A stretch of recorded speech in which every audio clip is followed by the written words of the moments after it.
Cophané Guillaume présente les origines africaines du nom Jésus et la fin du mythe d'Osiris partie 3. Bonjour et bienvenue à toutes et à tous dans cette nouvelle vidéo sur les origines africaines du nom Jésus. Dans la première vidéo, j'ai apporté quelques explications sur le nom Jésus. J'ai démontré que ce nom Jésus qui vient de Yesu tire ses origines du verbe Isa ou Yesa en Kikongo.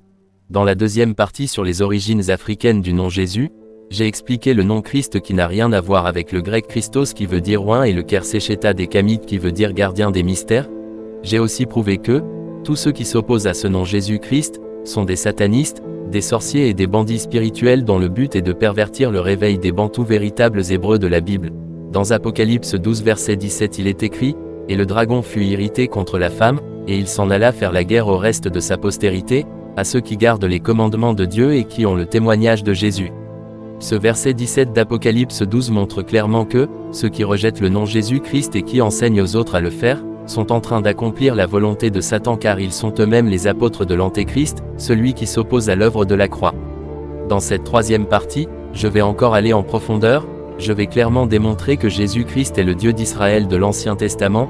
Certains noms de Dieu en hébreu tels que Elohim, El, Jéhovah, Yehoshua ou encore Yahvé utilisés par les faux juifs blancs ne sont pas les véritables noms de Dieu.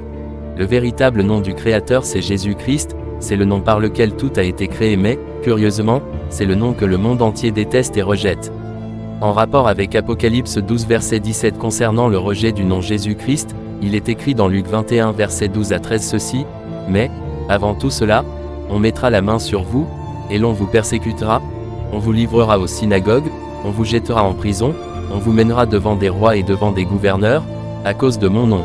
Cela vous arrivera pour que vous serviez de témoignage. » Au verset 17 il est écrit, « Vous serez haïs de tous, à cause de mon nom. » Il est donc clair que le nom Jésus-Christ est le nom le plus rejeté, combattu et méprisé par les serviteurs de Satan tels que les Kamites, les faux bantous hébreux que j'appelle bantous affreux, les faux juifs blancs, les musulmans, l'Église catholique, les animistes, etc.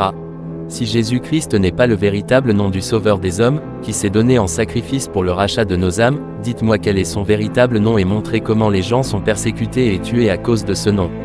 1. Les faux bantous hébreux ou bantous affreux disent que le vrai nom du Sauveur c'est Yisseya Kongo, ce qui n'est pas correct, car les gens ne sont ni tués ni persécutés à cause de Yisseya Kongo.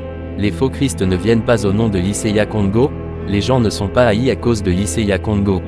2. D'autres bantous affreux disent que le nom du Sauveur c'est Yehoshua, Yahushua ou Yeshua, ce qui est encore faux car les gens ne sont ni tués, ni persécutés, ni haïs à cause de Yehoshua ou Yahushua. En plus les faux juifs blancs khazars appellent leur messie Yehoshua et ils affirment qu'ils ne connaissent pas Jésus-Christ qui pour eux n'est qu'un imposteur. Pour ces faux juifs blancs, Jésus-Christ n'est pas hébreu, mais romain car il est selon eux, le fils du soldat romain Pandéra avec qui Marie se prostituait. Écoutons avec attention ces propos de Benjamin Netanyahu. Benjamin Netanyahu, Israeli Prime Minister said, "History proves that, unfortunately and unhappily, Jesus Christ has no advantages over Genghis Khan. Because if you are strong enough, ruthless enough, powerful enough, evil will overcome good and aggression will overcome moderation." En français ça donne ceci, Benjamin Netanyahu, Premier ministre israélien a dit, l'histoire prouve que, malheureusement et encore malheureusement, Jésus-Christ ne fait pas le poids face à Gengis Khan. Parce que si vous êtes assez fort, assez impitoyable, assez puissant, le mal surmontera le bien et l'agression surmontera la modération. Benjamin Netanyahu veut par là dire que s'il faut se comporter comme Jésus-Christ pour dominer et être puissant dans ce monde, ça ne marchera pas. Ce qui permet de réussir, de dominer et de triompher c'est d'avoir le caractère de Gengis Khan. Être comme Gengis Khan signifie qu'il faut être cruel, meurtrier, impitoyable, barbare, méchant, violent et brutal puisqu'en se comportant comme Jésus-Christ, c'est-à-dire que lorsqu'on se montre bon, gentil, doux, pacifique et modéré on sera écrasé et vaincu. Pour ce faux juif Benjamin Netanyahu, être trop bon comme Jésus-Christ, c'est être un véritable pantin, un véritable fantoche ou encore un véritable idiot qui se fait manipuler et exploiter n'importe comment. Donc, les faux juifs blancs se sentent mieux dans la peau de Gengis Khan, que dans la peau de Jésus-Christ qui est censé être leur modèle. Le seul nom qui accomplit les prophéties, c'est Jésus-Christ. C'est connu et reconnu de tout le monde et dans l'histoire que les disciples de Jésus-Christ sont justement persécutés, torturés, combattus, haïs et tués à cause de ce nom Jésus-Christ. Les Kamites et les faux bantous hébreux font partie de ceux-là qui sont utilisés par le diable pour persécuter, combattre et ridiculiser le nom Jésus-Christ. Dans Luc 21 verset 16 il est écrit, « Vous serez livrés même par vos parents, par vos frères, par vos proches et par vos amis, et ils feront mourir plusieurs d'entre vous. » Selon ce verset, Jésus-Christ nous fait comprendre que à cause de son nom, ses disciples seront tués, torturés et livrés par leurs parents, par leurs frères, par leurs proches et par leurs amis. Ceci veut dire que les Africains, vrais Israélites devaient rejeter Jésus-Christ et se retourner contre lui et contre ceux qui croient en lui puisque tes frères, tes parents, tes proches et tes amis qui te persécutent à cause de ta foi en Jésus-Christ, sont aussi des Israélites comme toi. Si donc, les Africains, vrais Israélites se sont rebellés et se sont retournés contre leur Dieu Jésus-Christ, ça signifie qu'ils ont été soumis à des spiritualités sataniques. C'est précisément ce qui s'est passé pendant la traite des esclaves et la colonisation de l'Afrique. Les familles africaines ont été divisées chacune contre elles-mêmes au point où, le père livrait le fils, la mère livrait la fille et les amis s'entretuaient à cause du nom Jésus-Christ. Selon Adolf Hitler, dans le livre Nazi World War II à la page 216, les Américains ont volé les bijoux précieux de Dieu. Ces bijoux précieux sont les nègres d'Afrique car c'est eux qui sont les véritables Israélites. L'expression « les Américains ont volé les bijoux précieux de Dieu » employée par Hitler veut dire que les Africains ont été vaincus, corrompus et assujettis à des pratiques sataniques devenant ainsi les adversaires de Jésus-Christ. Pour réussir à faire des Africains les ennemis de Jésus-Christ, les puissances occidentales conduites par l'Église catholique ont imposé aux familles africaines des spiritualités sataniques et abominables telles que le Gondo chez les Sawa, le Buiti chez les Fang du Gabon, le Vet chez les Ekan du Cameroun, le Koumani, le Kingunza et le Kindiobi chez les Bakongo, etc. Depuis le 1er siècle de notre ère jusqu'à ce jour, des millions de chrétiens qui en réalité s'appelaient Nazaréens sont morts persécutés, crucifiés, martyrisés, découpés, torturés, mangés par des bêtes féroces, brûlés, noyés, décapités, écartelés, percés à cause du nom de Jésus-Christ. Les empereurs romains comme Adrien, Dioclétien, Galère, Néron, Domitien furent des grands persécuteurs des disciples de Jésus-Christ. En l'an 203 de notre ère, pendant la persécution des disciples de Jésus-Christ sous l'empereur romain Septime Sévère, plusieurs chrétiens qui avaient récemment confessé la foi du Christ furent emprisonnés à Carthage en Afrique. Parmi eux se trouvait une jeune servante nommée Félicité, rejointe par sa compagne croyante Perpétue et d'autres préparant le baptême. Félicité et Perpétue ont été exposées à des bêtes sauvages dans l'arène et ensuite mises à l'épée, elles furent décapitées. Selon le Talmud, il est dit ceci concernant Jésus-Christ, dans Yébamos 49b il est écrit, Jésus-Christ était un bâtard né dans l'adultère. Il est le fils du soldat romain Pantera qui était le copain de Marie. La punition de Jésus consiste à être brûlé en enfer dans des excréments chauds. Dans Sanhédrin 106a il est écrit, Marie était une prostituée. Dans Sanhédrin 43a il est écrit, les disciples de Jésus méritent d'être tués. Les djihadistes comme Boko Haram massacrent les chrétiens chaque jour au nom d'Allah. Récemment au Nigeria, on a vu comment les chrétiens furent exterminés. Le président américain Donald Trump a menacé d'une éventuelle intervention militaire au Nigeria, accusant le gouvernement de ne pas protéger les chrétiens contre les violences sectaires. Dimanche, Donald Trump a indiqué que les États-Unis pourraient déployer des troupes au Nigeria pour mettre fin à ce qu'il a qualifié de « massacre de nombreux chrétiens ». Le président nigérian a rejeté les accusations selon lesquelles son pays serait intolérant envers les chrétiens. Pour mettre fin au « massacre de chrétiens », selon les termes même de Donald Trump, les États-Unis ont mené une série de frappes sur le nord-ouest du Nigeria et les camps de l'État islamique. La branche ouest africaine de l'État islamique a revendiqué l'exécution de sang-froid de 11 chrétiens et l'incendie d'une église dans le village de Mondag, dans l'État d'Adamawa, en représailles directes aux frappes de missiles américaines lancées par Trump le 25 décembre.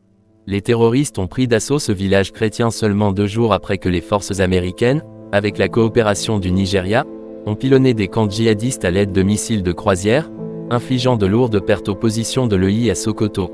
Ce qui a suivi correspond au schéma classique de la vengeance islamiste. Lorsqu'ils sont frappés militairement, ils s'en prennent aux civils, en particulier aux chrétiens.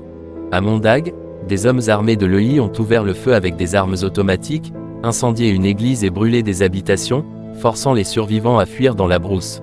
Le massacre, confirmé par plusieurs sources sécuritaires nigérianes, a été revendiqué avec fierté par des canaux de propagande djihadistes comme un message de défi. C'est une guerre religieuse, et les chrétiens sont traqués. Le Nigeria est devenu l'épicentre de ce que beaucoup qualifient désormais de génocide au ralenti. des milliers de chrétiens assassinés en une décennie pendant que le monde détourne le regard. La dernière effusion de sang en Adamawa n'est qu'un rappel de plus, les islamistes radicaux ne négocient pas, ils exterminent. Et lorsque l'Occident riposte, ce sont des croyants innocents qui en paient le prix. La guerre est réelle. Et elle est civilisationnelle. Source, Europa Press. Au regard de ce qui vient d'être exposé, nous voyons clairement que c'est le nom de Jésus-Christ et ses disciples qui sont méprisés et rejetés. La vérité est qu'on ne peut pas combattre et rejeter un nom ou une personne qu'on ne connaît pas ou qui n'existe pas, il faut d'abord que ce nom et la personne qui le porte soient connus.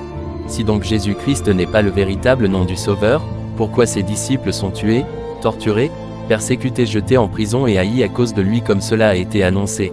Dans Actes 4 versets 17 à 18, il est écrit « Mais, afin que la chose ne se répande pas davantage parmi le peuple, défendons-leur avec menace de parler désormais à qui que ce soit en ce nom-là.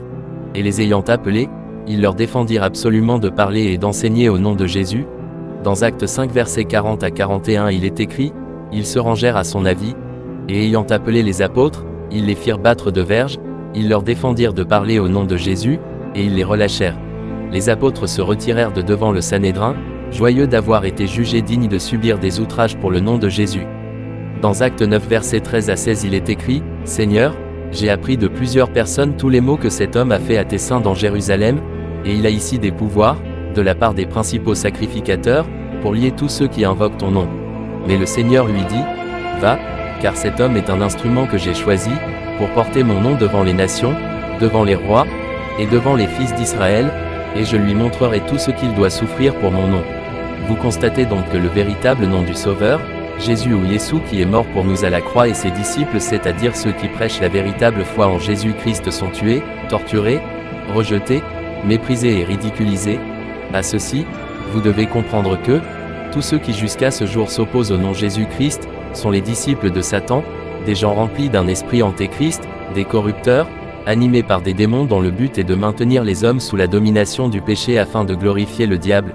Étant donné que Jésus ou Yeshua est le seul nom qui sauve du péché, le diable et ses démons se sont trouvés des stratégies qui leur permettent de faire en sorte que, les hommes puissent détester et ridiculiser ce nom salvateur, les Kamites, les francs-maçons, les faux bantous hébreux ou bantous affreux, les résocriciens, les initiés dans les traditions africaines, les philosophes, les adeptes des confréries initiatiques et des cercles ésotériques ou encore écoles de mystère sont là, quelques instruments que le diable utilise pour combattre la foi en Jésus-Christ, et pervertir le réveil des véritables Israélites africains. Pour consolider ce que je dis, écoutez à présent ces témoignages de quelques serviteurs de Dieu, que Jésus-Christ a amené visiter le royaume de Satan. Voici le premier témoignage. Le royaume des sorciers. J'étais avec le Seigneur qui m'a emmené faire un tour du monde invisible, dit le Seigneur. Nous allons dans un endroit où les sorcières se rencontrent. Je n'entrerai pas dans cette réunion mais vous entrerez pour entendre ce qu'ils disent. J'ai vu que comme nous étions déjà dans le monde de Satan, pendant que nous nous déplacions dans ce royaume, la rue était remplie de gens, mais aucun d'entre eux n'était capable de reconnaître le Seigneur Jésus-Christ qui marchait parmi eux. Dans le grande route remplie de gens, j'ai vu qu'on donnait les invitations. Ils invitaient les gens à assister au rassemblement des sorciers à la mairie. Ils m'ont donné une invitation, ils ne pouvaient pas voir le Seigneur.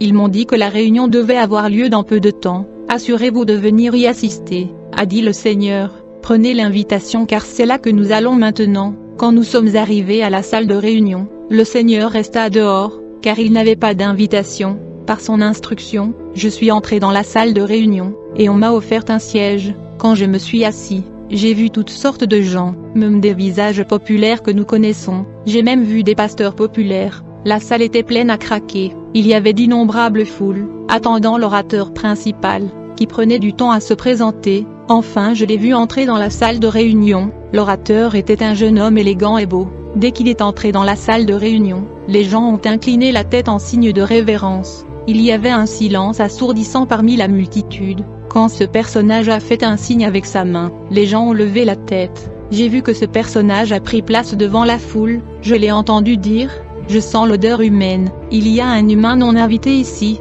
Il a demandé au comité d'organisation « Êtes-vous sûr que toutes les personnes que vous avez invitées sont dans notre camp ?» Ils lui ont dit « Absolument ». Il leur a dit « Je sens toujours l'odeur humaine ici ». Immédiatement il s'est levé et a commencé à observer les 3 colonnes de personnes qui étaient assises à la réunion. Je pensais que c'était un être humain ordinaire. Quand cette figure humanoïde est revenue à la chair, il refusa de commencer la réunion, et a dit à l'assistance: il y a un corps étranger dans cette salle de réunion. Les gens regardaient ici et là pour vérifier, ils s'étaient étonnés. Cet homme a de nouveau quitté la chaire et est allé du côté droit de la salle, il s'est tenu devant la colonne droite de personnes et leur a dit: tout le monde dans cette colonne se lèvera et dira au nom de Satan Lucifer. J'ai vu le premier sorcier debout et il a dit: au nom de Satan, Lucifer, puis il s'est assis. La deuxième sorcier a fait de même jusqu'à ce que toutes les personnes assises dans ce colonne ont dit au nom de Satan Lucifer, puis ce personnage a fait de même dans la colonne du milieu, où les gens se sont tenus les uns après les autres en disant au nom de Satan Lucifer. À ce moment-là, j'ai commencé à craindre et à trembler, j'ai dit dans mon cœur: cet endroit doit être le monde de Satan. Maintenant que va-t-il m'arriver? Dirai-je au nom de Satan Lucifer? Si je ne dis pas au nom de Satan Lucifer, ils me tueront. Comment le Seigneur Jésus-Christ peut-il me laisser seul ici? Mon cœur battait rapidement. Je me suis dit: je suis vraiment parmi les lions. Alors que je tremblais, cet homme a atteint notre colonne et a dit au premier sorcier: vous là-bas, levez-vous et dites au nom de Satan Lucifer. Tout le monde dans notre colonne a fait la même chose. Finalement ce personnage m'a dit: vous, levez-vous et dites au nom de Satan Lucifer. Je lui ai regardé et j'ai dit au nom de Jésus-Christ. En conséquence, il s'est effondré au sol. À ce moment-là, j'étais convaincu que cet homme était Lucifer.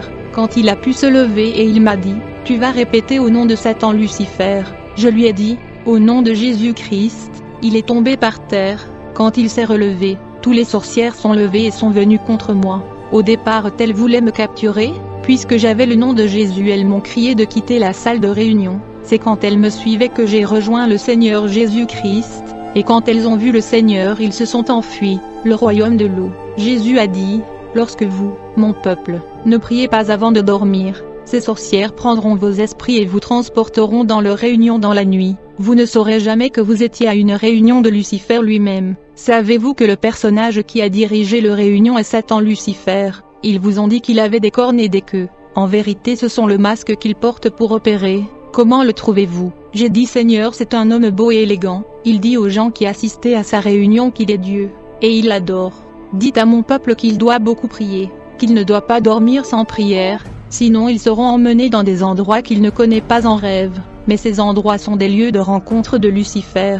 Je veux que vous avertissiez mon peuple parce qu'ils vivent dans la distraction, ils mangent beaucoup et ne prient pas, et ils vont se coucher. L'ennemi les emmène dans le monde des esprits lors de sa réunion. Puis nous avions quitté cet endroit. J'ai vu que nous approchions d'une eau immense comme un océan. Il y avait une énorme pierre dans l'océan. Lorsque nous entrons dans le monde marin, j'ai vu des gens distribuer des dépliants et des invitations, car il y avait une autre réunion. On nous a donné 2 invitations car le Seigneur a dit que cette fois-ci je viendrai dans la salle de réunion avec vous. Je ne te laisserai pas partir seul. Quand nous sommes entrés dans la salle de réunion et que nous nous sommes assis, quand nous nous sommes assis là parmi la multitude innombrable, j'ai vu le Seigneur placer son bras au-dessus de ma tête. Et il n'a jamais retiré son bras tout au long de cette réunion. Je n'ai pas compris le sens de cela. Enfin l'orateur qui devait s'adresser à l'assistance entra dans la salle de réunion. Quand je l'ai regardé j'ai vu que c'était l'homme que j'ai vu précédemment, c'était l'ennemi de Dieu et des hommes, Lucifer. J'ai vu que cette fois-ci il ne sentait pas ma présence car j'étais caché par le bras du Seigneur. Ce personnage qui était l'ennemi de Dieu a dit à l'assistance: chers collègues, chers démons des coutumes et de la tradition, chères sorcières, chers démons des idoles, chers démons des tribus, chers démons du totem, chères principautés géantes, chers princes du pouvoir de l'air, chères sirènes de la mer et de l'eau, chères sirènes de l'eau, chères sirènes de toilette, nous sommes réunis dans cette réunion, aujourd'hui, parce que je veux vous parler de choses qui vont se passer dans l'univers. Vous me voyez debout devant vous ici, et les gens du monde m'appellent Satan. Je n'ai pas toujours été Satan, j'étais auparavant un ange de Dieu dans la région céleste, j'étais très proche de Dieu dans le ciel, quand Dieu a écrit des mystères et des choses cachées, j'étais là, ma chère. Ce que vous entendez de chrétiens est la vérité, vous les entendez avertir de l'enlèvement imminent. Je suis ici pour vous avertir que cela va arriver et c'est imminent. Je suis ici parce que toute la prophétie est sur le point de se réaliser, principalement l'enlèvement de l'Église. Ce n'est pas loin, notez que l'enlèvement est imminent, ce n'est pas loin parce que c'est sur le point d'arriver, tous les signes de la fin des temps sont visibles. Je suis ici pour vous supplier mes serviteurs de travailler très dur et de ne pas dormir ni se reposer, ne relâchez pas et ne donnez pas de temps et d'espace à ces chrétiens. À partir de ce jour, je vous ordonne d'ignorer tous ces incroyants, je veux que toute votre attention soit concentrée sur ces chrétiens, et je veux que vous mettiez la pression sur eux, ne laissez pas qu'ils se reposent, je parle de ces gens qui sont l'épouse de l'homme juste, ces gens sont sur le point de s'envoler de la terre vers l'univers glorieux de leur Père. Je veux que vous les pressiez au maximum. Maintenant voici la façon dont vous maximiserez la pression sur eux. Je vous ordonne démons de la maladie de répandre toutes sortes de maladies sur la terre, vous les démons de la famine. Je vous ordonne de provoquer la pénurie alimentaire et la faim dans le monde. Vous le démon de la division, mettez l'incompréhension dans les couples et les familles, mettez le conflit entre père et mère, entre parents et enfants. Vous devez travailler dur car la venue de leur maître est proche. La fin du monde et l'enlèvement n'est pas une fausse doctrine. Je connais très bien ces mystères moi. Aujourd'hui je suis là pour vous dire toute la vérité. Vous devez faire pression sur ces pasteurs, mettez dans leur cœur le désir de l'argent, ils doivent être concentrés sur la richesse et le bien de ce monde. Assurez-vous que les pasteurs vivent dans la fornication en couchant avec des femmes, donc mes servantes les dames de la mer. Vous devez concevoir des produits de maquillage et de beauté, qui rendront les femmes séduisantes, irrésistibles et belles, afin qu'elles séduisent ces pasteurs. Je veux que les jeunes femmes portent des mini-jupes pour séduire les pasteurs, mettez en colère des femmes enceintes pour que leur bébé ait une mauvaise habitude. Si vous ne combattez pas ces chrétiennes, elles donneront naissance à des enfants saints et cela nous est préjudiciable. Depuis l'arrivée de ces évangéliques, notre royaume n'est pas stable. Entrez dans l'église et distrayez-les dans la louange afin qu'ils dansent et qu'ils oublient la prédication. Lorsque la prédication commence, envoyez-leur l'esprit du sommeil afin qu'ils s'endorment. Sinon ils vont changer leur comportement, déployer l'esprit de cupidité et l'amour de l'argent parmi les leaders chrétiens, mettre dans leur esprit que l'évangile ne peut pas être gratuit, les gens doivent payer quelque chose, ne donnez pas de temps et d'espace aux chrétiens, lorsque vous combattez un pasteur mais ne parvenez pas à le faire tomber, attaquez sa femme et ses enfants, prostituez leurs enfants, je veux que vous combattiez ces femmes prophétesses et messagers, ils prêchent un message de la fin des temps avertissant les gens. Leur Dieu à la fin des temps utilise les femmes comme messagers et jeunes, apprenez à séduire ces femmes, donnez-leur le désir de se marier, d'avoir des enfants et de l'argent, c'est pourquoi je vous ai réunis ici, le roi de ces chrétiens est sur le point de revenir, nous l'avons fait cette réunion en l'an 2000 mais vous n'avez pas atteint notre objectif, c'est pourquoi j'ai convoqué cette réunion, pour vous dire que l'homme juste revient à tout moment, si vous ne travaillez pas, nous brûlerons seuls, et ces chrétiens seront sauvés, mais nous ne voulons pas brûler seuls. Nous devons brûler avec ces chrétiens, le peuple de Dieu doit être avec nous dans le feu éternel, m'entendez-vous? J'ai vu le public applaudir, et la réunion s'est terminée, a dit Satan au public, avant de partir, buvons un verre et mangeons, il parlait de sang humain et de viande humain, le Seigneur me signale que nous devions partir, son bras était au-dessus de ma tête, il m'a dit, tu as entendu ce qu'il a dit ici, je t'ai amené à entendre le secret de Satan, vous aimez la louange et la danse? Et vous dormez pendant la prédication, comprenez que la louange est ma nourriture, mais la parole est votre nourriture.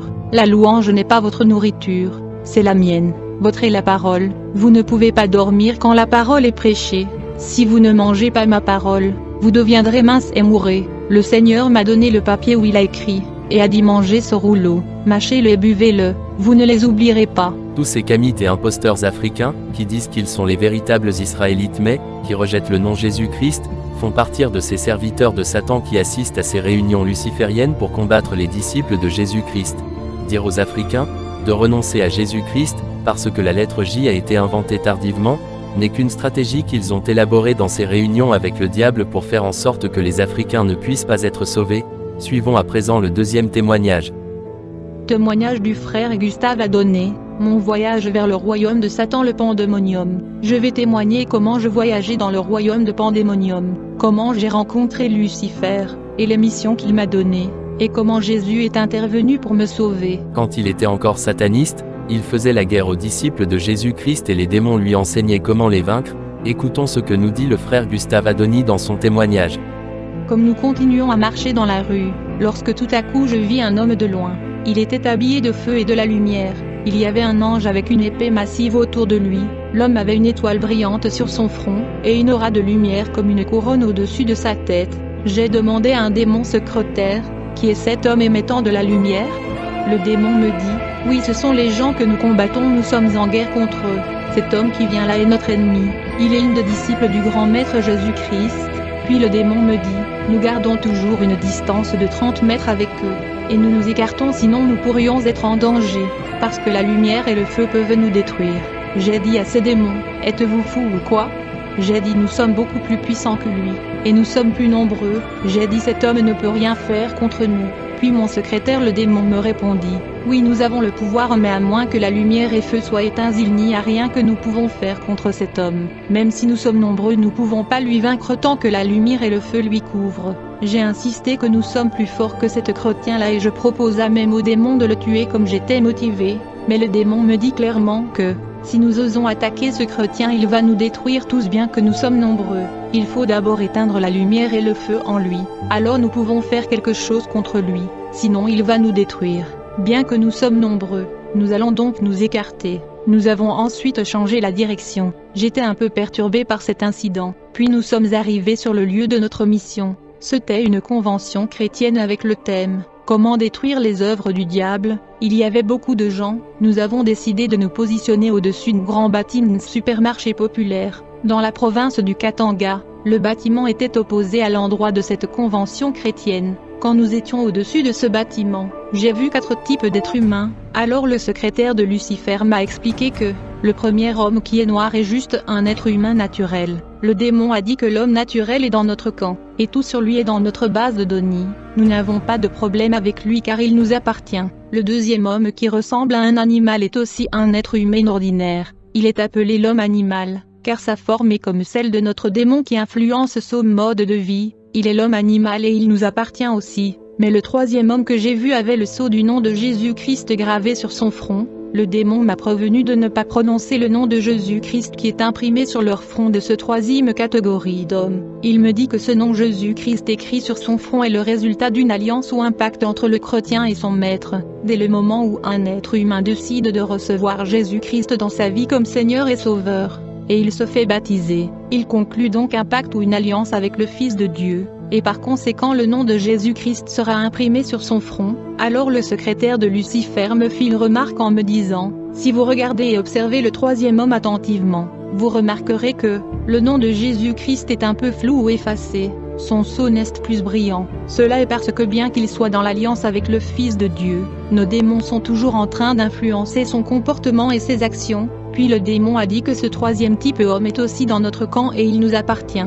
Et s'il meurt comme ça dans les transgressions nous allons lui transférer en enfer pour le jugement et le châtiment. Le quatrième homme que j'ai vu avait aussi le sceau du nom de Jésus-Christ sur son front, mais elle brillait. Au-dessus de sa tête il y avait une couronne de feu, et il y avait un ange derrière lui qui tenait une épée. Il est écrit que l'ange de l'Éternel campe autour de ceux qui les craignent, et les arrache du danger.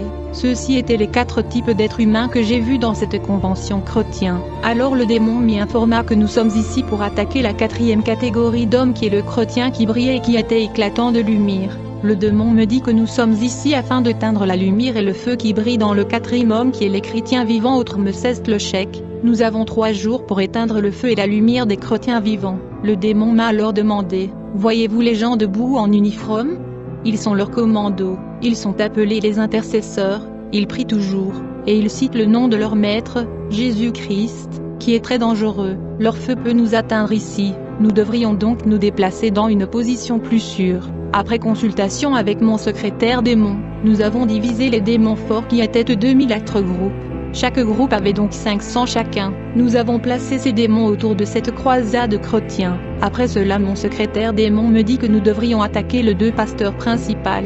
Nous devrions commencer par la recherche d'une passerelle ou porte d'entrée. Nous appelons cela fondement juridique. Mon secrétaire démon a suggéré que nous devrions vérifier la vie de leurs enfants et leurs femmes. Alors j'ai envoyé 2 démons vers leurs enfants et 2 vers leurs femmes. Mais nous ne pouvions pas trouver le porte d'entrée et le fondement juridique. Je veux dire aux chrétiens qu'il est impératif pour les pasteurs d'enseigner leurs femmes et leurs enfants dans la Bible, sinon ils deviendront une porte d'entrée pour des attaques démoniaques contre le ministère. Après cela nous avons commencé à vérifier le bureau de pasteur. Mon démon secrétaire a remarqué que le pasteur avait une secrétaire dont le fiancé était un non-croyant, un homme naturel.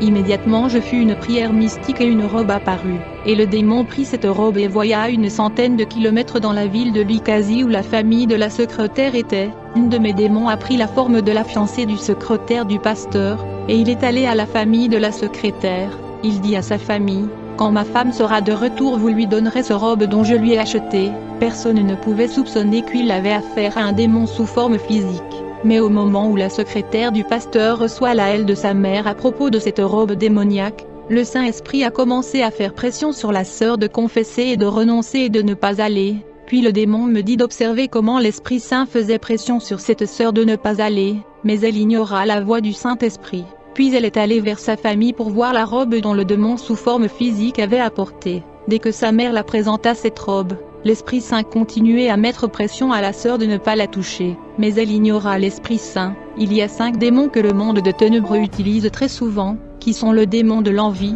le démon de la curiosité, le démon de l'avidité, le démon de la négligence et le démon de la paresse. Au moment où la sœur a touché cette robe, elle a ouvert la porte d'entrée. Nous avons eu une raison juridique pour entrer dans sa vie. Je vis la couronne de feu au-dessus de sa tête disparaître. L'ange la laissa. La lumière du sceau de l'alliance de Jésus-Christ sur son front était éteint. Sa puissance a disparu. Puis le démon me dit, vous voyez la façon d'éteindre leur feu. Nous faisons ces trucs contre eux et qu'elle marche. Et le démon me dit, comme elle a désobéi l'Esprit Saint qui est l'esprit de son maître, son âme est déjà en enfer en dépit du fait qu'elle est en vie sur la terre. Si elle meurt maintenant, elle sera transportée en enfer, parce qu'elle nous appartient maintenant, à moins qu'elle avoue et confesse ses péchés. Nous finissons cette première partie avec ce dernier témoignage. Apocalypse 16 verset 14, il est écrit, car ce sont des esprits de démons, accomplissant des miracles, qui vont vers les rois du monde entier, pour les rassembler pour la guerre du grand jour de Dieu le Tout-Puissant. La dernière guerre d'Armagédon, j'étais dans une série de prières, et pendant que j'étais en prière, j'ai eu une vision, car le Seigneur a transporté mon esprit dans le monde des esprits, dans une longue et immense salle, où j'ai vu un rassemblement de principautés, de démons géants, de puissances de l'air et de mer, y compris des satanistes. Quand nous étions arrivés, il y avait une multitude dans cette salle attendant le malin, le prince de ce monde. Enfin, Lucifer est arrivé dans la salle, ce n'était pas un monstre. J'ai vu qu'il était humanoïde, c'était un bel homme. Dès que le diable est arrivé, il y a eu des applaudissements pour lui et un sentiment d'anticipation de quelque chose de grand, et la réunion a commencé. J'ai vu Satan qui a commencé à s'adresser aux foules en ces termes. J'avais apporté ce message aujourd'hui car c'est un message urgent. Nous devons les mettre en œuvre et les mettre en pratique en cette même année 2023 donc. Nous ne pouvons pas attendre ou retarder. Nous devons exécuter ces stratégies en cette année 2023. Le retour du Seigneur de chrétiens est imminent, et puisqu'il revient bientôt, nous devons nous précipiter dans notre entreprise et nos stratégies dont je vous parle aujourd'hui. Mon message pour vous est le suivant. Allez dans le monde et évangéliser et gagner des âmes.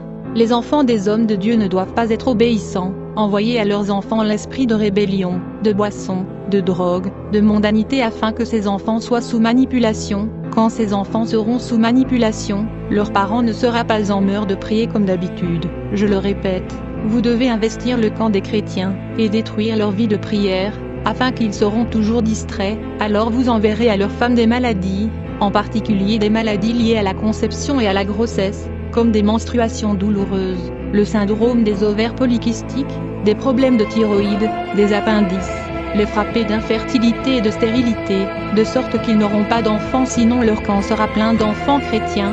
Je ne veux pas que ces chrétiens multiplient les enfants chrétiens dans le monde parce que leur livre dit que la chair donne naissance à la chair et l'esprit donne naissance à l'esprit. Ces chrétiens sont esprits car ils sont nés de l'esprit, et ils ont donné naissance à des enfants esprits, qui viennent de leur Dieu. Envoyez ces femmes chrétiennes les maladies dans l'utérus afin qu'elles n'enfantent pas. Je ne veux pas que des enfants esprits envoient dans leur tête des pensées de ne pas avoir d'enfants et d'utiliser des contraceptifs. Mettez dans leur tête que multiplier les enfants dans le monde n'est pas une bonne chose car il y a la souffrance dans le monde. Le pasteur doit prêcher que ce n'est pas une bonne chose pour les enfants divins d'avoir beaucoup d'enfants. C'est ainsi qu'ils enlèveront le désir de se multiplier, car s'ils continuent à enfanter, leur camp augmentera en nombre, car l'esprit donne naissance à l'esprit et la chair donne naissance à la chair. Je veux que vous envoyiez l'esprit de fornication contre le mari chrétien, et quand ils tomberont dans l'impureté sexuelle, vous saisirez l'opportunité de leur envoyer l'esprit de la prostate et de la maladie des reins, afin qu'ils n'aient pas d'enfants. Si nous les laissons coucher avec leurs femmes, ils donneront naissance à des enfants esprits. Attaquez-les avec des maux de dos. Vous devez tourmenter et bloquer leur vie financière pour qu'ils affrontent les difficultés et les manques dans la maison. Quand ces chrétiens iront vendre dans le marché, je veux que vous empêchiez le client d'acheter leurs biens. Laissez que le démon des marchés les combatte. J'ai vu Lucifer appeler la grande déesse Chansar la reine du marché. C'est la principauté qui contrôle tout le marché du monde, dit-il elle, reine du marché. Je veux que vous empêchiez le client d'acheter leurs biens. Laissez que vos démons des marchés le combattre.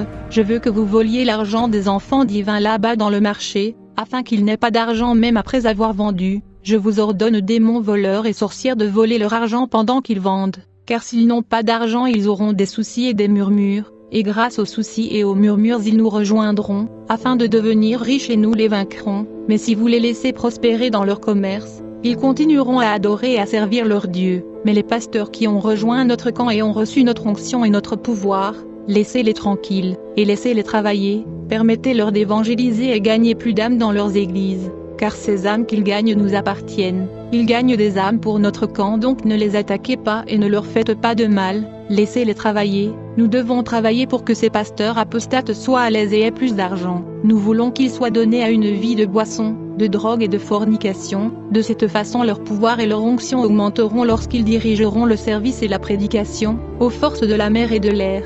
Je veux que vous influiez sur le pasteur pour qu'il ne prêche que la prospérité, la santé et l'élévation. Vous ne pouvez pas les laisser prêcher la repentance, ne permettez pas que cela se produise. Je veux qu'il prêche le succès, la promotion, la prospérité, le mariage et les voyages. L'évangile de la prospérité provoquera la convoitise des choses du monde à naître dans leur cœur. En conséquence l'esprit de leur Dieu les quittera. Je veux qu'ils prêchent la prospérité et s'opposent à la pauvreté avec passion. En conséquence ils désespéreront de devenir riches rapidement, et puisque leur Dieu travaille en son temps et demande de la patience, ils perdront leur foi quand ils verront que leur Dieu prend du temps. Je veux que vous, mon serviteur qui fréquentez ces églises, ne payez pas la dîme et l'offrande parce que leur Dieu ne vous bénira pas, car il sait que tu es mon serviteur. Ne donne rien à ces pasteurs parce que tu es dans mon camp et leur Dieu ne bénit pas ceux qui sont dans mon camp. Dépense ton argent dans les bars et la bière et le plaisir. Apprends à endurcir ton cœur. Si un membre de votre famille est un chrétien, ne lui donnez jamais d'argent parce qu'il peut prier dessus et nous serons bloqués. Laissez-les parler tout le temps d'argent dans leurs églises, afin que certaines personnes se sentent épuisées et quittent leurs églises. Fornication, je vous parle démon géant. Vous devez manipuler le pasteur pour avoir plusieurs femmes et une petite amie. Vous les manipulerez et leur direz qu'avoir plusieurs femmes est dans la Bible. Dites-leur que si David avait beaucoup de femmes, ce n'est pas mal pour qu'ils aient plusieurs femmes. Montrez-leur que Salomon a eu plusieurs femmes, et qu'ils peuvent aussi avoir plusieurs femmes. C'est ce que vous mettrez dans leur esprit afin que l'Esprit de Dieu les quitte. Si vous faites en sorte que ces pasteurs acceptent votre explication, ce sera une grande victoire pour nous. Enfin la réunion s'est terminée et quand ils étaient sur le point de manger, l'ange m'a fait sortir et la vision s'est terminée. Le Seigneur a dit de partager ce message. Les gens doivent laisser la distraction et passer du temps dans la prière. Depuis le 1er siècle de notre ère jusqu'à ce jour, les disciples de Jésus-Christ, appelés aujourd'hui chrétiens, n'ont jamais cessé d'être persécutés et martyrisés à cause du nom Jésus-Christ. Les formes de persécution ont changé avec le temps et les époques. On a deux types de persécution. Le premier type, c'est la persécution à l'épée physique qui va de l'an 43 à l'an 325 de notre ère. Dans ce type de persécution, les premiers chrétiens ont subi des attaques armées brutales sous les Romains, genre exécution, torture, arrestations arbitraires, confiscation de biens, décapitation. Les lieux de culte étaient incendiés et même des jeux de cirque où les disciples de Jésus étaient dévorés par des bêtes féroces pour le bon plaisir de l'empereur, etc. Sous le règne de l'empereur Dioclétien, c'était un véritable enfer. Il a lancé l'édit de Nicomédie en 303, ordonnant la destruction des lieux de culte, la saisie des textes sacrés. Les disciples de Jésus étaient forcés de sacrifier aux dieux romains ou subir des tortures. On a d'autres exemples comme les martyrs de Lyon en 177 de notre ère. Le cas le plus connu est celui de Blandine sous l'empereur Marc Aurèle. Blandine, une esclave chrétienne de Lyon, a été arrêtée avec d'autres chrétiens lors d'une vague de persécution. Elle a subi des tortures atroces, fouettée, elle fut jetée au taureau mais, le taureau l'a épargnée. Par la suite, elle fut livrée à un léopard, le léopard l'a attaquée mais elle a survécu. Finalement, elle a été étranglée dans l'arène. Sous Adrien, de 117 à 138 de notre ère, il y a eu des persécutions, comme celle de Polycarpe de Smyrne, évêque chrétien. Il a été brûlé vif en 155 à Smyrne, en Turquie actuelle. Il a refusé de sacrifier aux dieux romains, alors il a été condamné au bûcher. La légende dit qu'il a dit « Seigneur, je te remercie », avant de mourir. En ce 21e siècle, la guerre armée contre les disciples de Jésus-Christ continue avec les djihadistes en Afrique, au Proche-Orient et au Moyen-Orient particulièrement. Les chrétiens du Moyen-Orient ont subi des persécutions atroces, surtout sous les empires ottomans et perses. Des massacres comme celui des Arméniens, de 1915 à 1923, ou des Assyriens, de 1915 à 1918, ont décimé les communautés chrétiennes. En 1915, les Ottomans ont déporté et massacré plus d'1 million d'Arméniens chrétiens. Des familles entières ont été tuées, déportées dans le désert. C'était un nettoyage ethnique, reconnu par beaucoup comme un génocide. Boko Haram a commis des atrocités contre les chrétiens au Nigeria et au Cameroun. En 2025, des attaques ont visé des communautés chrétiennes vulnérables dans l'extrême nord du Cameroun, tuant des civils et enlevant des enfants. Au Nigeria, le groupe a détruit environ 19 100 églises et enlevé plus de 600 religieux chrétiens depuis 2009. Les attaques sont souvent ciblées, notamment pendant les célébrations chrétiennes comme Pâques ou Noël. Les survivants décrivent des scènes d'horreur, comme des églises brûlées, des pasteurs tués et des fidèles massacrés. Les autorités nigérianes et internationales ont condamné ces actes, mais la situation reste préoccupante. Le deuxième type de persécution consiste à empoisonner la sainte doctrine de Jésus-Christ. Il s'agit d'employer l'épée spirituelle qui est l'évangile empoisonné, afin de susciter la mort spirituelle. Cet évangile empoisonné va donner naissance à la Rose-Croix, à l'islam, à l'Église catholique romaine, à l'Église protestante et à toutes les formes de christianisme ésotérique suivies de toutes les spiritualités, où Jésus-Christ n'est pas reconnu comme étant le Dieu créateur venu dans la chair libérer l'homme du péché. Ce type de persécution a été développé par Constantin, qui était en réalité un franc-maçon, dont la mission était de pervertir la foi et l'évangile de Jésus-Christ. Ce Constantin faisait partie d'une association appelée Force Mystérieuse, fondée par Hérode Agrippa Ier, petit-fils d'Hérode le Grand en l'an 43 de notre ère. Le but de cette association était de détruire l'évangile de Jésus-Christ et exterminer tous ses disciples. En effet, c'est durant la seconde moitié du IIIe siècle que les persécutions des disciples de Jésus-Christ prennent une très grande ampleur, la dernière et la plus grave ayant lieu entre 284 et 305 sous le règne de l'empereur Dioclétien. L'édit de Milan est motivé par le constat de l'échec de ces persécutions, qui n'ont pas permis d'enrayer la progression de l'évangile de Jésus-Christ. Il avait été précédé, en avril 311, par un premier édit de tolérance, dû à l'empereur Galère, au ton nettement plus réticent. L'édit de Milan, lui, repose sur 3 fondements qui sont la concession de la liberté de religion et de culte à tous les citoyens de l'Empire, la restitution de toutes les propriétés de l'Église et la reconnaissance de la propriété ecclésiastique, la reconnaissance légale de tous les chrétiens. Cette méthode de Constantin ou encore philosophie romaine du Christ consistant à pervertir l'évangile de Jésus-Christ, a permis aux Romains d'asseoir facilement leur domination dans le monde. Ainsi, le véritable évangile et la vraie histoire vont finir par disparaître progressivement en cédant la place aux doctrines des sectes pernicieuses qui embrasent tout le globe terrestre. L'histoire, l'identité et l'existence de Jésus-Christ et de la nation d'Israël en Afrique vont être falsifiées, modifiées et corrompues, donnant ainsi naissance aux faux sémites de race blanche, composés principalement des Juifs blancs et des Arabes blancs. La spiritualité et les textes sacrés juifs authentiques vont être eux aussi falsifiés. Tout ceci permet aux ennemis de la foi en Jésus-Christ de mettre sur pied plusieurs types de théologie et de sciences pour ridiculiser et pervertir la vie de Jésus-Christ. Quand les Khamites par exemple, font des travaux sur l'existence de Jésus-Christ, ils vont s'appuyer sur ces histoires falsifiées, afin que les Africains renoncent à Jésus-Christ. La philosophie romaine du Christ permet donc aux adversaires du nom Jésus-Christ d'utiliser l'histoire et les textes falsifiés pour attaquer les disciples de Jésus-Christ afin d'éteindre leur foi. Il est important et capital de préciser que ce succès de la philosophie romaine du Christ est dû à l'invention des ordres tels que l'ordre des Templiers, l'Islam, l'ordre du Christ et l'ordre des Jésuites. Ces ordres étaient des bandes armées dressées par les Romains afin d'imposer par les armes, la violence, la guerre et la brutalité cette philosophie romaine du Christ. Il est évident de voir que de nos jours, c'est l'islam avec les djihadistes qui ont pris la tête tandis que les autres ordres sont complètement éteints. En réalité, l'islam est une arme inventée par les Romains afin de détruire les disciples de Jésus-Christ et toute la nation d'Israël. L'islam va naître suite à l'alliance turco-romaine ou l'alliance romano-khazare, ce qui va aboutir non pas à l'extinction de l'Empire byzantin mais à sa transformation en Empire romain islamique au XVe siècle. Ceci débuta avec l'Empire turc seldjoukide, fondé par Seldjouk, général de l'armée khazare. Le Vatican va assurer le financement de ces grandes armées islamiques afin d'atteindre ces 3 objectifs. Le premier, c'est élimination des Juifs et des chrétiens bibliques, qu'ils appelaient infidèles. 2, protection des moines d'Augustin et des catholiques romains. 3, conquête de Jérusalem pour le pape et l'Église romaine. Au regard de tout ce qui a été dit, il est clair que, le seul nom par lequel nous avons la vie éternelle, c'est Jésus-Christ. C'est pourquoi, ce nom n'est pas aimé dans ce monde, car la lumière est venue dans le monde, mais le monde ne l'a point aimé. Mais à ceux qui l'ont reçu, ils sont devenus amis du ciel et ennemis du monde. Maintenant, nous allons prouver que Jésus est le nom de Dieu dans l'Ancien Testament. Dans le faux hébreu des Juifs blancs khazar-édomites, on appelle Dieu Yahvé, qui est aussi connu par le tétragramme YHWH et signifie je suis ou encore l'Éternel. Dans certaines versions de la Bible, Yahvé est traduit par je suis celui qui est, l'existant, je suis qui je suis ou tout simplement je suis. En fonction des versions de la Bible, on a Exode 3 versets 13 à 14, il est écrit, Moïse dit à Dieu, j'irai donc vers les enfants d'Israël, et je leur dirai, le Dieu de vos pères m'envoie vers vous. Mais, s'ils me demandent quel est son nom, que leur répondrai-je?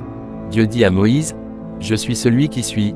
Et il ajouta, c'est ainsi que tu répondras aux enfants d'Israël, celui qui s'appelle je suis m'a envoyé vers vous. Dans cette autre version, on peut lire, Exode 3 versets 13 à 14 il est écrit, Moïse reprit, j'irai donc trouver les Israélites et je leur dirai, le Dieu de vos ancêtres m'a envoyé vers vous. Mais s'ils me demandent, quel est son nom? Que leur répondrai-je? Alors Dieu dit à Moïse, je suis celui qui est. Puis il ajouta, voici ce que tu diras aux Israélites, je suis m'a envoyé vers vous. Dans cette dernière version, on peut lire, Exode 3 versets 13 à 14 il est écrit, Moïse dit à Dieu, j'irai donc vers les enfants d'Israël, et je leur dirai, le Dieu de vos pères m'envoie vers vous. Mais, s'ils me demandent quel est son nom, que leur répondrai-je? Dieu dit à Moïse, je suis celui qui suis. Et il ajouta, c'est ainsi que tu répondras aux enfants d'Israël, celui qui s'appelle, je suis, m'a envoyé vers vous. Dans le Nouveau Testament, il est écrit dans Jean 8 versets 57 à 58 ceci, quoi? Lui dirent-ils alors, tu n'as même pas 50 ans et tu prétends avoir vu Abraham? Vraiment? Je vous l'assure, leur répondit Jésus, avant qu'Abraham soit venu à l'existence, moi, je suis. D'après ce passage, Jésus nous fait comprendre que avant Abraham et ses ancêtres, il demeure à jamais, c'est-à-dire qu'il est je suis celui qui suis ou je suis celui qui est. C'est le nom de Dieu dans l'Ancien Testament, raison pour laquelle, au verset 58, les Juifs voulaient le lapider car dans le langage des Juifs de la Bible, ils ont compris que, Jésus leur a dit clairement qu'il est le Dieu d'Abraham, d'Isaac et de Jacob. Dans Apocalypse 1 verset 8 il est écrit, je suis l'alpha et l'oméga, dit le Seigneur Dieu, celui qui est, qui était, et qui vient, le Tout-Puissant. Ici 3 noms sont à retenir. Le premier nom c'est l'alpha et l'oméga ou le premier et le dernier. Le deuxième nom c'est celui qui est, qui était et qui vient. Le troisième nom c'est le Tout-Puissant. Dans Apocalypse 1 verset 17 il est écrit, quand je le vis, je tombai à ses pieds, comme mort. Alors il posa sa main droite sur moi en disant, n'aie pas peur. Moi, je suis le premier et le dernier, le vivant. 2 noms sont encore à retenir, le premier nom c'est le premier et le dernier, le second c'est le vivant. Selon l'épître de 1 Jean chapitre 5 versets 20 à 21 il est écrit, nous savons aussi que le Fils de Dieu est venu, et qu'il nous a donné l'intelligence pour connaître le véritable, et nous sommes dans le véritable, en son Fils Jésus-Christ. C'est lui qui est le Dieu véritable, et la vie éternelle. Petits enfants, gardez-vous des idoles. Cette première analyse, suivant ces passages, nous pousse à conclure que Jésus-Christ, dans le Nouveau Testament, est l'Éternel des armées de l'Ancien Testament. Dans l'Ancien Testament Dieu s'appelle Je suis et dans le Nouveau Testament, Jésus s'appelle aussi Je suis. Dans Apocalypse chapitre 8, Dieu est l'alpha et l'oméga, c'est-à-dire le commencement et la fin au verset 18, Jésus dit qu'il est le commencement et la fin. Toujours au chapitre 1 d'Apocalypse verset 8, Dieu dit qu'il est celui qui est, qui était et qui vient, et au verset 18, Jésus dit qu'il est le vivant, c'est-à-dire celui qui est, qui était et qui vient. L'apôtre Jean dans ses épîtres finit par conclure que Jésus-Christ est le Dieu véritable et la vie éternelle. Mais, pour les adversaires de la divinité de Jésus-Christ à l'exemple des musulmans, ces versets ne suffisent pas pour affirmer que Jésus-Christ est Dieu. Afin de mettre un terme à cette confusion qui empêche de reconnaître que Jésus-Christ est le seul et unique Dieu, nous allons faire recours aux livres apocryphes. Dans le Testament de Lévi chapitre 1 verset 14 il est écrit, « Et par toi et par Juda, le Seigneur apparaîtra parmi les hommes, sauvant toute race d'hommes. » Ce Seigneur qui est Dieu s'appelle Jésus-Christ dans la Bible. Au chapitre 2 versets 9 à 10 du Testament de Lévi, il est écrit, là-dessus, « L'ange m'ouvrit les portes du ciel, et je vis le Saint-Temple, et l'Éternel assis sur son trône. Il me dit, Lévi, je t'ai donné la bénédiction du sacerdoce jusqu'à ce que je vienne séjourner au milieu d'Israël. » Ceci s'accorde avec Galates 3 versets 24 à 25 où il est écrit, « Ainsi la loi, c'est-à-dire le sacerdoce lévitique, a été comme un pédagogue pour nous conduire à Christ, afin que nous fussions justifiés par la foi. La foi étant venue grâce au sacrifice de Jésus, nous ne sommes plus sous ce pédagogue, c'est-à-dire que nous ne sommes plus sous le sacerdoce lévitique avec Jésus-Christ. Il est donc clair que ici, c'est Jésus-Christ l'Éternel Dieu, qui était venu séjourner au milieu des enfants d'Israël. Dans le testament de Siméon fils de Jacob, chapitre 3 versets 7 et 9 il est écrit, « Car le Seigneur Dieu apparaîtra sur la terre, et lui-même sauvera les hommes. Alors je me lèverai dans la joie et je bénirai le Très-Haut à cause de ses œuvres merveilleuses, parce que Dieu a pris un corps et a mangé avec les hommes et a sauvé les hommes. » C'est clair et incontestable cette prophétie du patriarche Siméon car, Jésus-Christ est le Seigneur Dieu qui est venu lui-même, dans un corps physique, mangeant et buvant avec les hommes pour lesquels, il s'est donné en sacrifice afin de les sauver. C'est pourquoi il est écrit dans Matthieu, 11 verset 19 ceci, « Le Fils de l'homme est venu, mangeant et buvant, et ils disent, c'est un mangeur et un buveur, un ami des publicains et des gens de mauvaise vie, mais la sagesse a été justifiée par ses œuvres. » Dans le testament du patriarche Aser fils de Jacob, chapitre 1 verset 39 à 41 il est écrit, « Et vous serez réduits à néant dans la dispersion, vous évanouissant comme l'eau, jusqu'à ce que l'Éternel Dieu visite la terre, venant lui-même sous la forme d'un homme, mangeant et buvant avec les hommes, et brisant la tête du dragon dans l'eau. Il sauvera Israël et toutes les nations, Dieu parlant en la personne d'un homme. » Que dire de plus en entendant ces paroles? C'est parfaitement clair et incontestable que, Dieu, le Créateur du ciel et de la terre venu sous la forme d'un homme, mangeant et buvant avec les hommes, n'est rien d'autre que Jésus-Christ dans la Bible. Dans le testament du patriarche Benjamin fils de Jacob chapitre 2 versets 20 à 22, il est écrit, « Alors tous les hommes s'élèveront, les uns pour la gloire, les autres pour la honte. Et l'Éternel jugera d'abord Israël, à cause de ses injustices, car lorsqu'il apparut comme Dieu dans la chair pour les délivrer, ils ne le crurent pas. Et alors il jugera toutes les nations, tous ceux qui n'ont pas cru en lui lorsqu'il apparut sur la terre. » Dans la Bible l'Éternel des armées, c'est Jésus-Christ qui est venu dans la chair mais les Israélites ne crurent point en lui. C'est pourquoi il est écrit dans Jean 1 verset 11 à 13 ceci, « Elle est venue chez les siens, et les siens ne l'ont point reçue, mais à tous ceux qui l'ont reçue, à ceux qui croient en son nom, elle a donné le pouvoir de devenir enfants de Dieu, lesquels sont nés, non du sang, ni de la volonté de la chair, ni de la volonté de l'homme, mais de Dieu. » Dans Actes des Apôtres 13 verset 46 il est écrit, « Paul et Barnabas s'adressant aux Israélites, leur dirent avec assurance, c'est à vous premièrement que la parole de Dieu devait être annoncée, mais, puisque vous la repoussez, et que vous vous jugez vous-même indignes de la vie éternelle, voici, nous nous tournons vers les païens. » Dans le premier livre d'Adam et Ève chapitre 14 verset 3 à 6 il est écrit, « L'Éternel dit encore à Adam, toute cette souffrance que tu t'infliges à cause de ta faute ne te libérera pas de la main de Satan, et ne te sauvera pas. Mais, quand je descendrai des cieux et deviendrai chair de ta semence, et prendrai sur moi l'infirmité dont tu souffres, alors les ténèbres qui sont venues sur toi dans cette caverne viendront sur moi dans la tombe, quand je serai dans la chair de ta semence. Et moi qui suis sans nombre d'années, je serai assujetti au comptage des années, des temps, des mois et des jours, et je serai compté comme l'un des fils des humains afin de te sauver. » Et l'Éternel cessa de communier avec Adam. Dans la Bible, c'est Jésus-Christ qui est Dieu venu en chair et qui fut assujetti au comptage d'années, des temps, des mois et des jours car son ministère commença lorsqu'il avait environ 30 ans et mourut à 33 ans. Il fut compté comme un descendant d'Adam, raison pour laquelle sa généalogie paraît dans la Bible. Dans le premier livre d'Adam et Ève chapitre 24 versets 1 à 5 il est écrit, « Alors le miséricordieux, l'Éternel, bienveillant et aimant les hommes, contempla Adam et Ève, et leur sang, qu'il lui avait présenté en offrande, sans en avoir reçu l'ordre. Il en fut émerveillé, et accepta leurs offrandes. Et l'Éternel envoya de sa présence un feu vif, qui consuma leur offrande. Il sentit la bonne odeur de leur offrande, et leur témoigna sa miséricorde. Puis la parole de l'Éternel vint à Adam, et lui dit, « Ô Adam, de même que tu as versé ton sang, de même je verserai mon propre sang quand je deviendrai chair de ta semence, et de même que tu es mort, ô Adam, de même je mourrai. Et de même que tu as bâti un autel, de même je ferai pour toi un autel sur la terre, et de même que tu y as offert ton sang, de même j'offrirai mon sang sur un autel sur la terre. Et de même que tu as demandé le pardon par ce sang, de même je ferai de mon sang le pardon des péchés, et j'y effacerai les transgressions. » Ici, il s'agit du sacrifice de Jésus-Christ et dans ce texte, c'est l'Éternel qui vient se donner lui-même en sacrifice pour le rachat des âmes. Ceci s'accorde avec Jean 3 verset 16 où il est écrit que l'Éternel a tant aimé le monde, qu'il a donné son Fils unique, afin que quiconque croit en lui-même ne périsse point, mais qu'il ait la vie éternelle.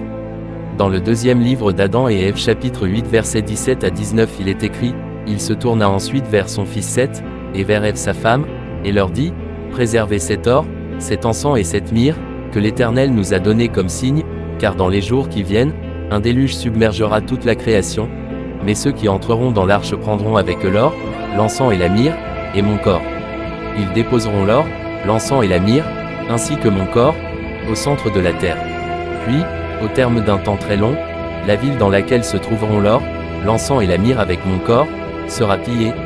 Quand elle sera pillée, on emportera l'or, l'encens et la myrrhe avec le butin qui s'y trouve, et rien de tout cela ne périra, jusqu'à ce que vienne la parole de Dieu, fait homme. Alors les rois les prendront et lui offriront de l'or, en signe qu'il est roi, de l'encens, en signe qu'il est Elohim, le créateur du ciel et de la terre, et de la myrrhe, en signe de sa mort et sa résurrection.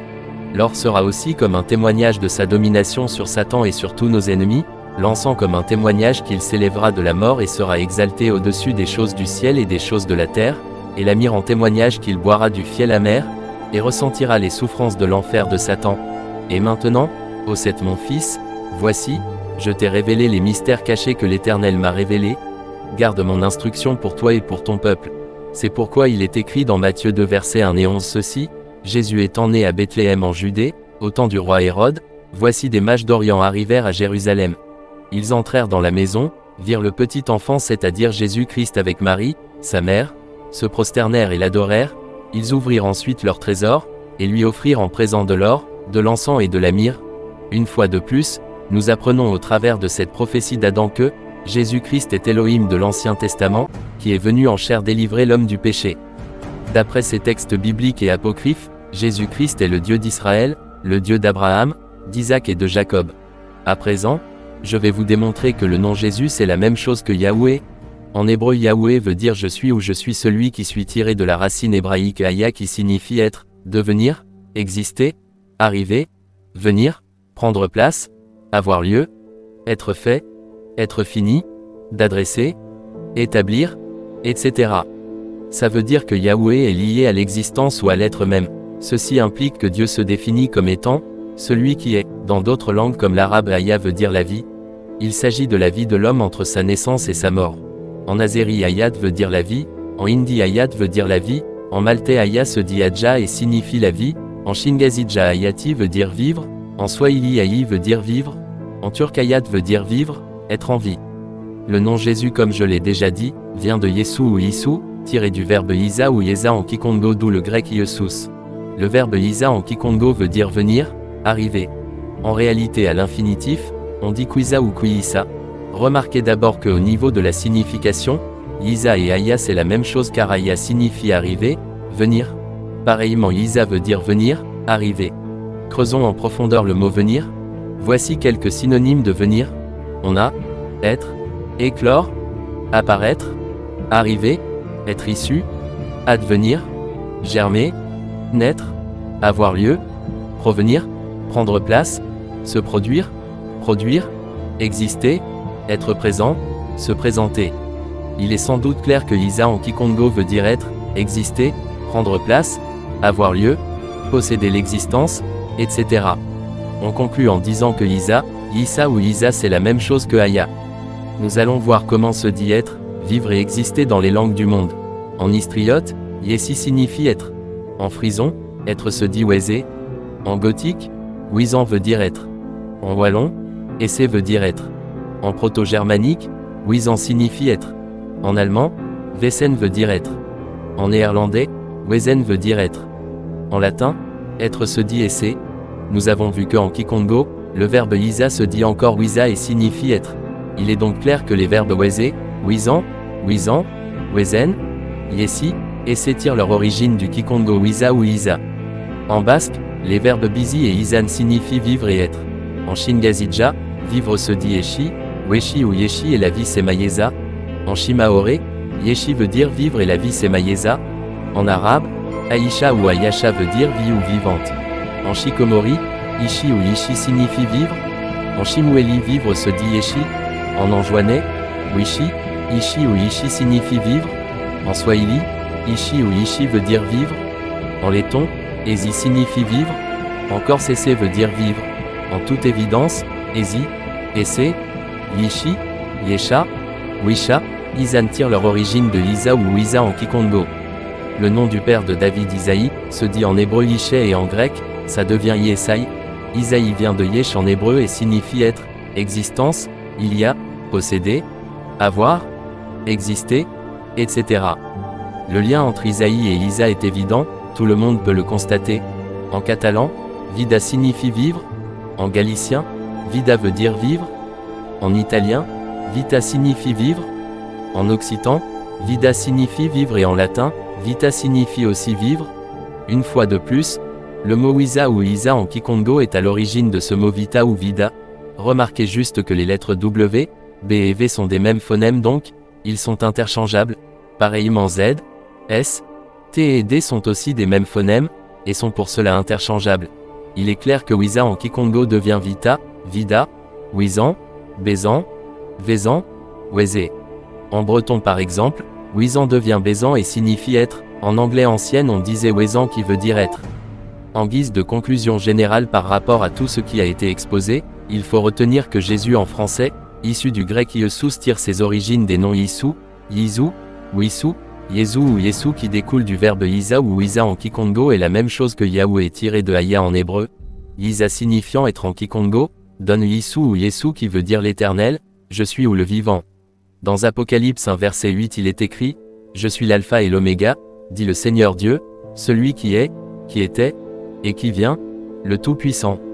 Dans ce passage, celui qui est, qui était et qui vient veut dire l'Éternel où je suis, Yahweh égale Jésus, Jéhovah égale Jésus, Yahweh égale Jésus. La différence fondamentale entre Yahweh et Jésus, c'est que Jésus signifie encore celui qui s'oppose au péché, celui qui ôte les péchés ou encore celui qui détruit les péchés. C'est la raison pour laquelle le salut s'obtient par l'abandon du péché.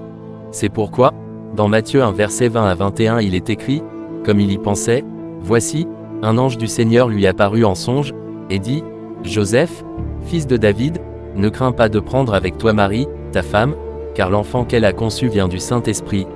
Elle enfantera un fils, et tu lui donneras le nom de Jésus, c'est lui qui sauvera son peuple de ses péchés.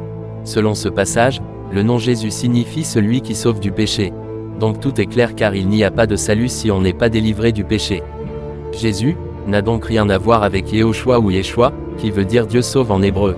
Dans Yehoshua, on a Yeho qui est la forme contractée de Jéhovah, puis, on a Shua, qui veut dire crier à l'aide, secourir, aider, crier au secours, riche, noble, généreux. Yehoshua ou Yeshua veut donc dire crier à Dieu pour obtenir son aide, Dieu est celui qui aide ou qui vient au secours. En termes de salut basé sur la repentance et l'abandon du péché, Yeshua ne veut absolument rien dire car, sauver quelqu'un, ne veut pas toujours dire qu'on lui annonce l'évangile pour qu'il soit libéré du péché. Ils sont plusieurs, qui crient à Dieu pour obtenir son aide mais, dans leur cœur, ils n'ont aucune envie de se séparer de leur péché. Le salut en Jésus-Christ est basé sur la repentance et l'abandon total du péché. Le nom Jésus révèle la vraie nature de Dieu en tant que celui qui n'aime pas le péché, qui est exempt de péché et qui s'oppose au péché. Le salut qui est dans le nom Jésus signifie qu'on est libéré du péché, tandis que le salut, venant de Yeshua, est un vulgaire salut qui ne libère pas l'homme du péché, et qui ne lui révèle pas la véritable nature de Dieu, qui est ennemi du péché. Ceux qui pensent que Yehoshua vient de Yeshayahu se trompent car dans Yehoshua, comme on l'a vu, il y a Yeho qui est la forme contractée de Jéhovah puis, on a Shua qui veut dire crier à l'aide, secourir. Or dans Yeshayahu, on a Yetcha, qui veut dire sauver suivi de Yahou, la forme contractée de Jéhovah. Quand on rapproche les deux noms, on voit que selon eux, Shua viendrait de Yetcha ce qui est totalement absurde. Cette confusion vient du fait que, l'hébreu des faux juifs khazars, n'est pas le véritable hébreu qui fut parlé par les Israélites de la Bible. Le sens du mot salut, que Dieu accorde aux hommes, révèle la nature et l'identité véritable de ce Dieu, en tant que celui qui est exempt de péché et qui s'oppose au péché. Donc obtenir le salut, selon le Dieu d'Israël, c'est être revêtu de sa nature et de son identité car, il est saint c'est-à-dire qu'il ne pêche pas, et en retour, ceux qui disent qu'ils sont sauvés, doivent aussi être saints, c'est-à-dire qu'ils ne doivent pas pécher. Dans Lévitique 19 versets 1 à 2 il est écrit, l'Éternel parla à Moïse, et dit, parle à toute l'assemblée des enfants d'Israël, et tu leur diras, soyez saints, car je suis saint, moi, l'Éternel, votre Dieu. Donc ici, le Dieu d'Israël nous invite à épouser sa nature, son caractère et son identité, c'est-à-dire être sans péché comme lui-même il est sans péché car, pour lui l'Éternel des armées, ce n'est que dans ce cadre qu'on est sauvé. Donc il n'y a pas de salut sans la repentance et l'abandon total du péché. Dans Galates 3 versets 26 à 27 il est écrit, « Car, par la foi en Jésus-Christ, vous êtes tous fils et filles de Dieu, car vous tous qui avez été baptisés en Christ, vous vous êtes revêtus de Christ. » Au regard de ce passage, il est clair que pour être sauvé, il faut être revêtu de la nature véritable de Dieu, qui est Jésus-Christ. Le véritable hébreu parlé par les Israélites de la Bible, c'est le Kikongo. Dans cette langue, Yetcha et Yeshua n'ont aucun rapport. Yeshua, qui est Josué en français, et Joshua en anglais, ne signifie pas Dieu sauve, et n'a aucun rapport avec Yetcha, d'où vient Jésus. En réalité, Yeshua vient de Yazwa en Kikongo, et se décompose en Ya, et en Zwa. Ya veut dire dans un premier temps, Seigneur, Sa Majesté. C'est un mot utilisé pour des personnes élevées en dignité et pour les autorités. Ya veut encore dire celui ou celle.